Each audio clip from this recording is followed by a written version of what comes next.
Hi, it's Rias Tarot. Hello, all signs. So, this is your messages and energy check-ins and predictions. So, syempre, before tayo mag-start, kung hindi ka pa nakakapag-subscribe, please do subscribe and hit the notification bell para lagi po tayo maging updated sa mga mangyayari pa lang. Okay? And don't forget na mag-follow sa atin pong FB page. And kung meron pong tanong pagdating sa private reading, you can message me sa akin pong FB page for more info. Okay?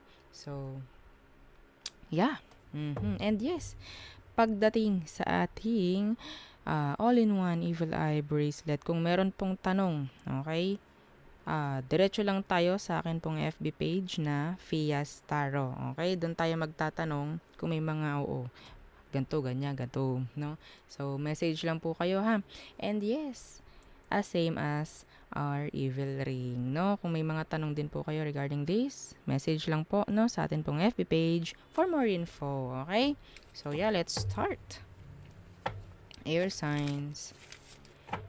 Okay. Air signs. So, anong message for you? Gemini, Libra, and Aqua.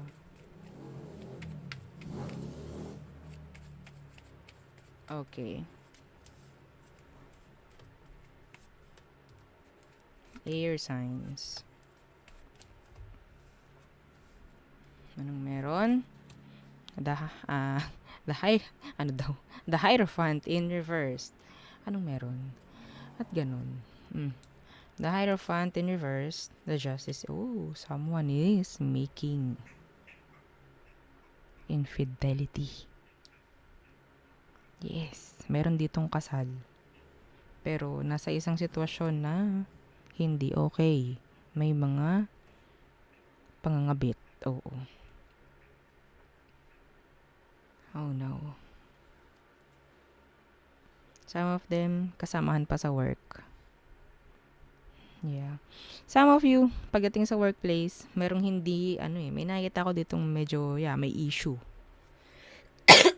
Okay, may issue ako nakikita rito. I don't know kung ano to. Temperance in reverse. So, pwedeng magkaroon ng chance ng arguments, ganyan. Okay? So, nandiyan yung pagiging impatient na kung sino man. Yeah, Ace of Wands. So, meron ditong parang like, ang tawag dyan, paligsahan. Oo, may nakikipagpaligsahan sa'yo, air sign. Okay? Para magustuhan. In general. Pero ang nakikita ko rito, para silang nabubwisit sa'yo dahil ikaw lagi ang napapanigan, no? Laging nakikita nilang okay. Yeah, Ace of Pentacles. If there's an offer here, may mga nagagalit sa'yo, air sign. May mga nagagalit sa inyo. Sa lugar nyo, sa workplace nyo. Kahit nga yung asawa mo nandun yung tunggalian. Oo, parang meron ditong nawawala ng balls. Or ng ovary. Dahil sa nagagawa or sa naibibigay. No? Yeah. Yeah, this is talking about money.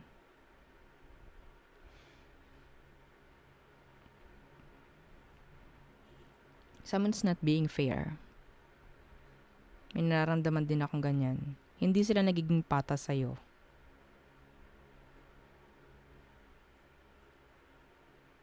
But pagdating sa kaperahan mo, napakaganda.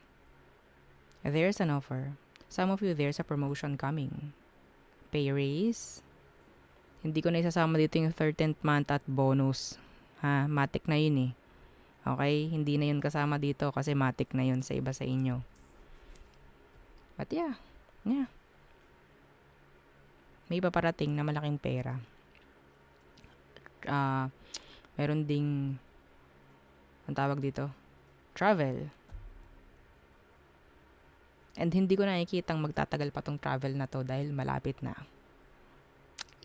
Malapit na.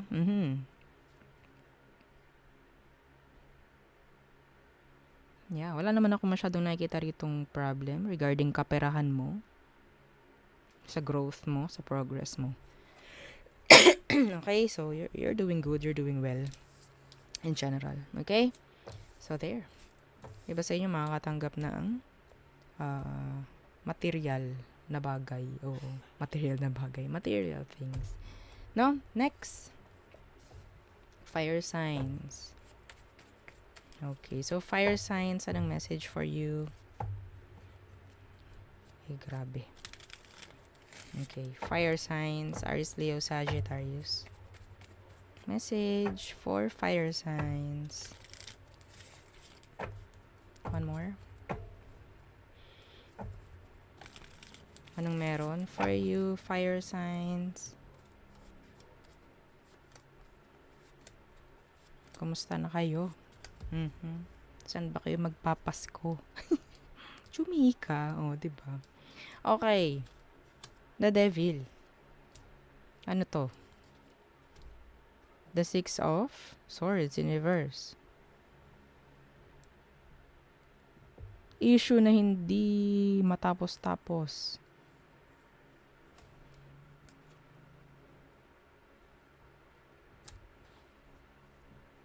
Yung iba sa inyo may gustong-gusto kayo na bilhin, babalikan nyo. Specific yun. Meron kayong gustong-gustong bilhin, babalikan nyo ngayon. Or sa mga ilang araw, babalikan nyo yun, mabibili nyo. Yes. Gustong-gusto nyo to. Gustong-gusto nyo yan. And yeah, nakikita ko, mabibili mo. Makukuha mo. Okay? Three of Wands in reverse. High Priestess.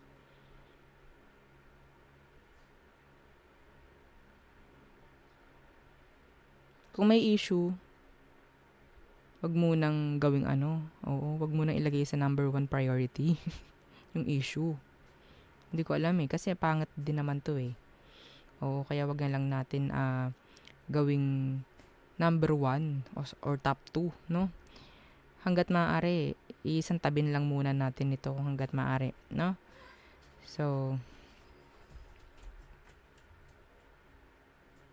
kinakailangan dito ng pagiging silent para maiwasan ng arguments, maiwasan ng issue, maiwasan ng paglaki ng problem. Okay? Hindi lahat palaging kailangan ng salita, ng kuda, para masabing may alam, para masabing may kaya, no? May rebat ka. Hindi ganun. Okay? Queen of Wands. Yeah, the Six of Pentacles. May gagastos talaga dito pagdating sa sarili. Ano to? Yeah, may gagastos para sa sarili. Mapababae, mapalalaki. Yes. Parang alam mo, fire sign, may mga taong naiinggit sa'yo. May mga naiinggit sa'yo. Ito yung mga taong nakikita ka na kaya mong bilihin, kaya mong gawin yung mga gusto mo pagdating sa sarili. Kita nila yun. Naiinggit sila. Yes. Yeah. Hindi nila kaya Mostly babae to. Babae. Tahimik lang. Kunyari, parang walang pakialam. Alam niyo yung parang kunyari, my day ka. Pero hindi nila isisin. Pero kita nila yun. Yeah. I don't know, nakakuha ko ng bitterness dito. Bitterness. Okay? So, there. Nakakita rin ako ng surprise para sa mga fire signs. May mga biglaang uuwi. Ganyan. From malayong parte ng mundo. Diba? Yes. May mga uuwi po. Oo. Okay? So, next. Water signs. Cancer, Scorpio, Pisces. Okay. Anong meron para sa mga water signs?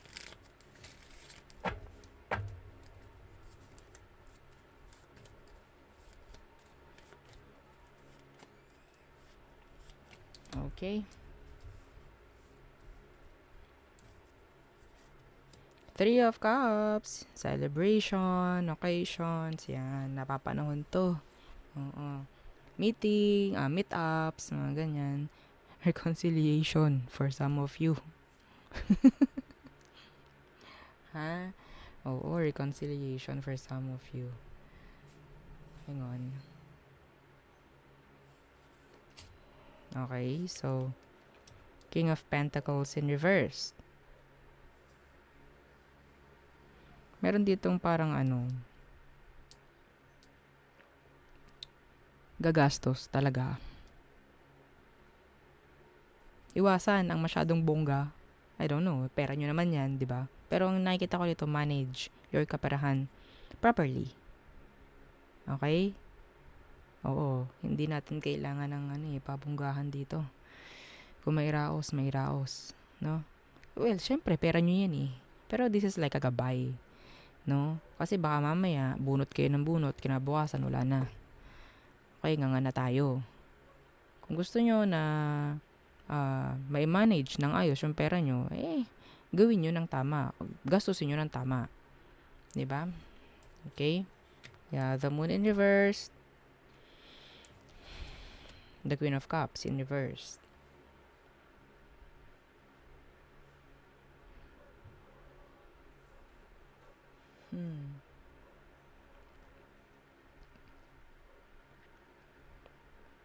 Meron ditong parang may maglalabas ng emosyon.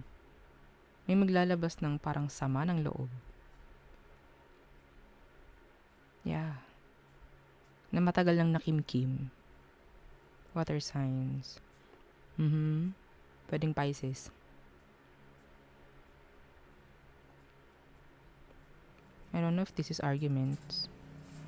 Or talagang kailangan lang ilabas. No? Yung nakikimkim na emosyon.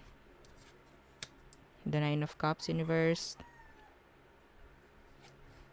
Yeah, the Wheel of Fortune in reverse. Pwedeng meron ditong mapapagsabihan. Like, ito inuuna mo, pero kami hindi mo mauna. Parang may ganyan. Specific po yun ha. Yung mga responsibility mo para sa amin, hindi mo nagagawa. Pero pagdating sa ibang tao, you're on the go. Parang ganun.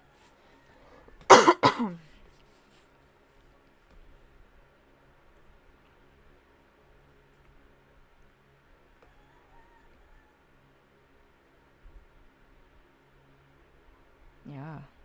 Unfulfilled. Feeling unfulfilled. Unfulfilled ha, hindi fulfilled. Kasi sa mga nangyayari, sa mga sitwasyon ngayon, some of you have a father or mother figure na may mas inuuna pa kaysa sa inyo.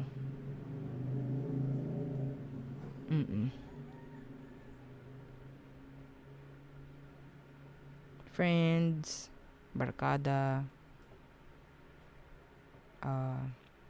vices, third parties. Mas inuuna pa nila. Hindi sila naging responsible pagdating sa inyo. This is specific. This is not for all.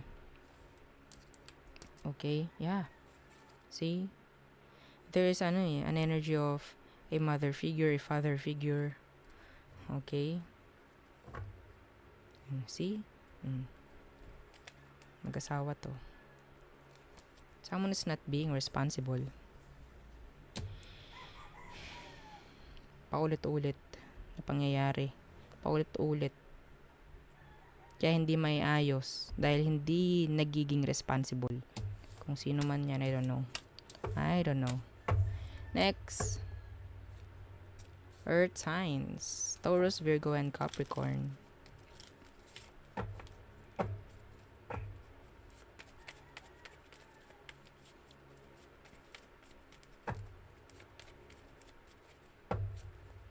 Okay, anong message for Earth signs? Oops. Secrets. Silence. Someone is sad.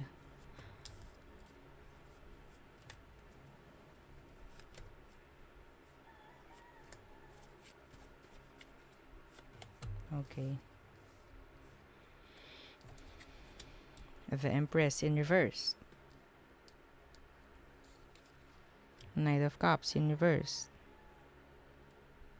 Huwag mo hayaan na mawala ang focus mo dahil lang sa mga walang kapararakang bagay.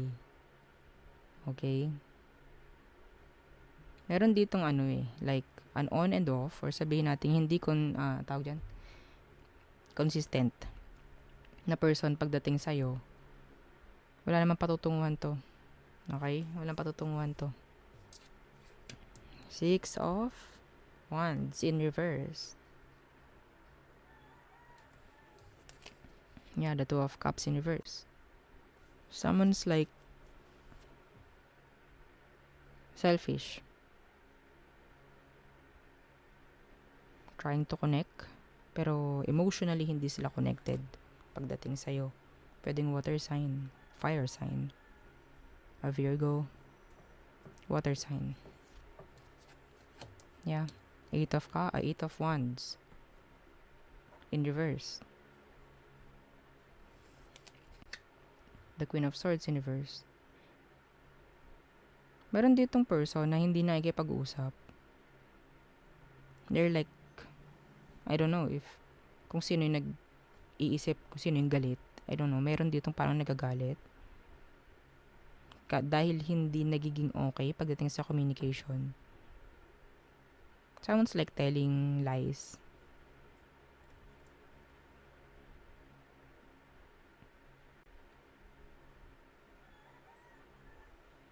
Okay.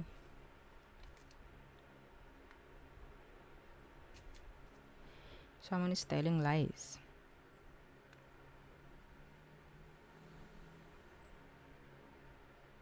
Na dapat hindi naman sinusuportahan na.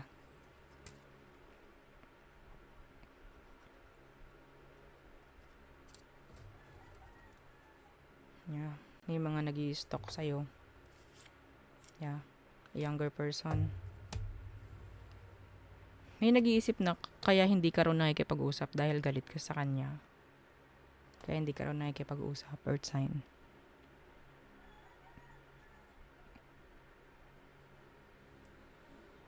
Meron ditong relation na tumatakbo dahil or napoprolong lang dahil may isa na lang ang gumagaod.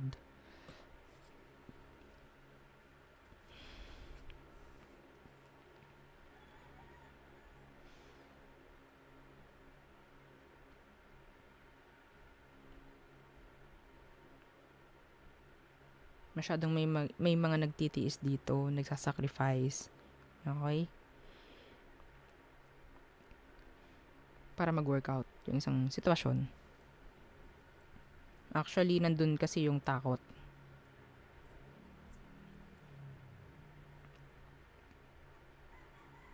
Kaba.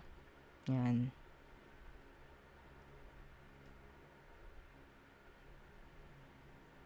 Ito kahit saan na zodiac, kahit anong zodiac, wag mo hahayaan na mag-stay ka sa isang sitwasyon dahil lang sa natatakot ka, dahil lang sa hindi mo alam kung anong gagawin after. Okay? Madalas, yung mga nag-i-stay sa isang connection na hindi nag-workout, ang mga dahilan is takot. Takot, mga what ifs. Okay? Mga what ifs. Sensya na po Ubong-ubo, di ba? Yeah. Madalas, yun ang mga dahilan ng mga taong hindi magawang umalis sa isang toxic na relasyon.